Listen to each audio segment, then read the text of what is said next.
వాస్తులో auto CAD అనేది civil ఇంజనీర్లు వాడతారు. అవునండి. అది మామూలు కూడా నేర్చుకోవచ్చా? ఈ మన స్టూడెంట్స్ కూడా నేర్చుకోవచ్చా? అంటే ఆటో క్యాడ్ ద్వారా మనం ప్లానింగ్ చేస్తామని చెప్తున్నాం కానీ ఆటో క్యాడ్ సబ్జెక్ట్ మొత్తం నేర్పిస్తామని కాదండి. Okay, okay. సో నేర్చుకోవాలి కదా ఆటో క్యాడ్ అయితే. ఓకే, ఎవరికైతే ల్యాప్టాప్స్ ఉంటాయి, సిస్టమ్స్ ఉంటాయి, వాళ్ళు ఈజీగా నేర్చుకోవడానికి మేము సహాయపడతాము.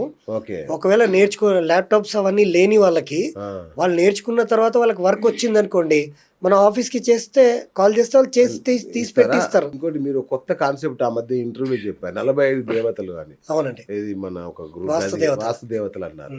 అవి కూడా నేర్పిస్తారా ఇక్కడ? మొత్తం ఎట్లా వాళ్ళు ఎలా పనిచేస్తాయి ఏంటి? వాస్తు సబ్జెక్ట్లో ఈ మెయిన్ ఇప్పుడు న్యూమరాలజీలో ఏమేమి నేర్పిస్తారని అడిగారు నాకు.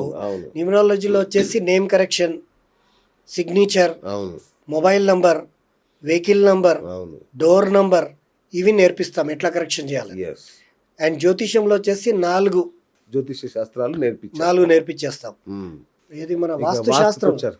45 దేవతా రెమెడీ వస్తేనే వాస్తు కన్సల్టెంట్ అవ్వగలుగుతాడు.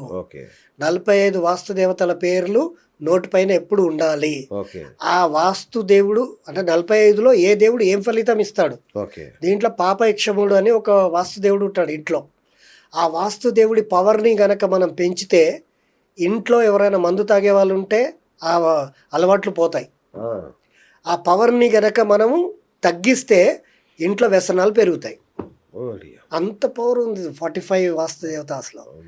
Not a joke. నేర్పిస్తారు ఈ 45 దేవతాస్ పేర్లు అవి ఏం పనిచేస్తాయి, వాటికి మనం ఎట్లా ఇన్స్టాల్ చేయాలి, ఏ స్టోన్ పెడితే ఏ వాస్తు దేవుడు యాక్టివేట్ అవుతాడు, ఎలాంటి రిజల్ట్ ఇస్తాడు, అన్ని ఇచ్చేస్తాం ఇక వాళ్ళకి. సూపర్. ఇంకొకటి నాకు ముఖ్యమైనది కావాలి గురుగారు. ఈ రోజుల్లో జనాలు రూపాయి కూడబెట్టి కట్టుకుంటున్నారు. మీ వాళ్ళు వచ్చి కూలగొడతారు, వాస్తు వాళ్ళు వచ్చి ఇది బాగాలేదు